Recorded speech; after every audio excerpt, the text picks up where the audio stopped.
Assalamualaikum warahmatullahi wabarakatuh. Bagaimana keadaannya hari ini?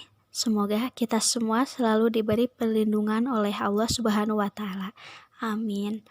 Kami dari kelompok 11 ingin menjelaskan mengenai lingkungan pendidikan perspektif hadis.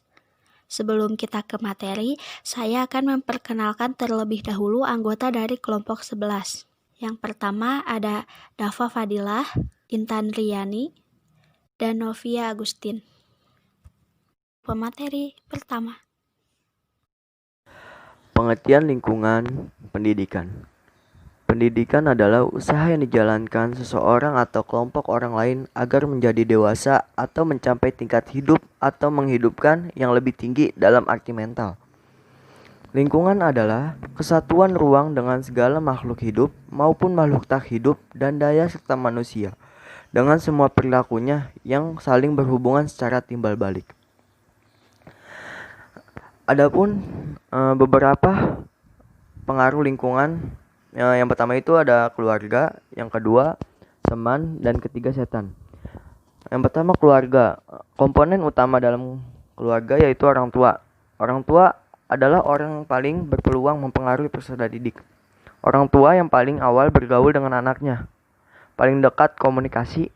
Orang tua yang paling banyak bermain dengan anak, terutama ketika ia masih kecil.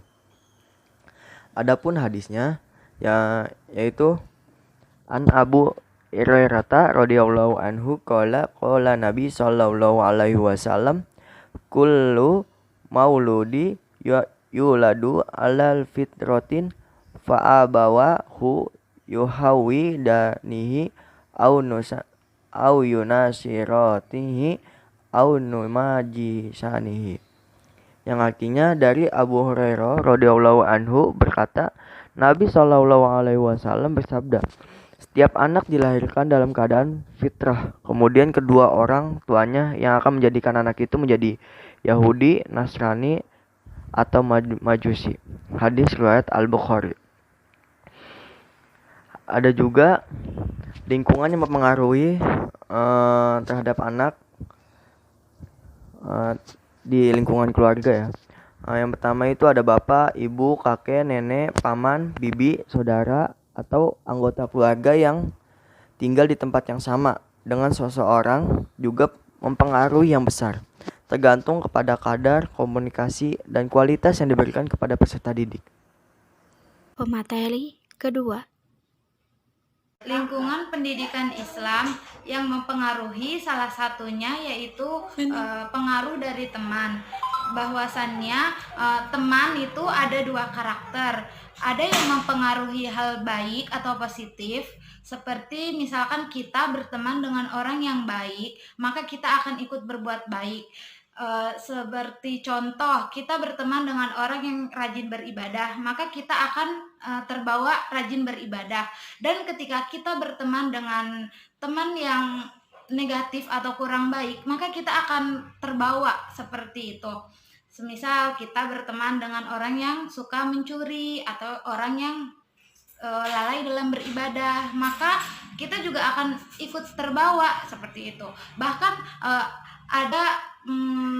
ada salah satu yang mengatakan bahwa ketika kamu ingin tahu bagaimana seseorang, maka lihatlah temannya saja, karena teman adalah cerminan dari dirinya, seperti itu.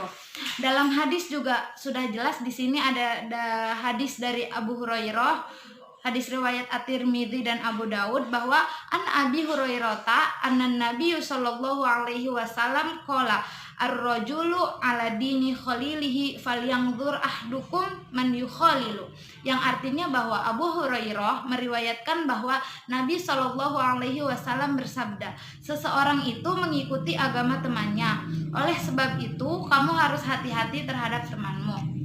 Dalam hadis ini sudah jelas, ketika kita berteman dengan orang yang non muslim, bisa saja jika kita imannya tidak kuat, kita akan terbawa seperti mereka.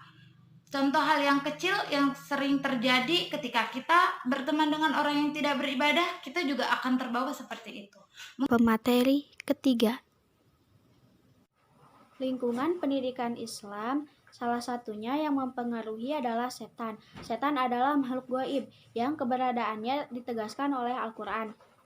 Namun ia sangat berperan dalam kehidupan manusia. Menurut An-Nawawi yaitu atathumu sayatinu fajatalahum ang dinihim, berarti setan itu secara sembunyi-sembunyi pergi bersama manusia, selalu menyertai segala kondisi mereka dan membawa mereka kepada yang batil. Dalam mempengaruhi manusia, setan mempunyai strategi yang licik yang memanfaatkan sarana pada diri manusia yaitu hawa nafsu.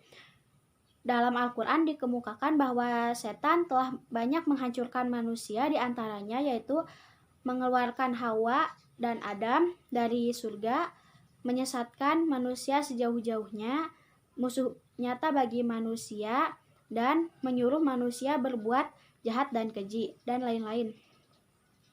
Agar terhindar dari godaan setan, hendaknya kita mendekatkan diri, memohon pertolongan dan memohon perlindungan kepada Allah Subhanahu wa taala agar terhindar dari godaan setan, serta sering membaca Al-Quran. Sekian yang dapat kami sampaikan, kurangnya kami mohon maaf. Wassalamualaikum warahmatullahi wabarakatuh.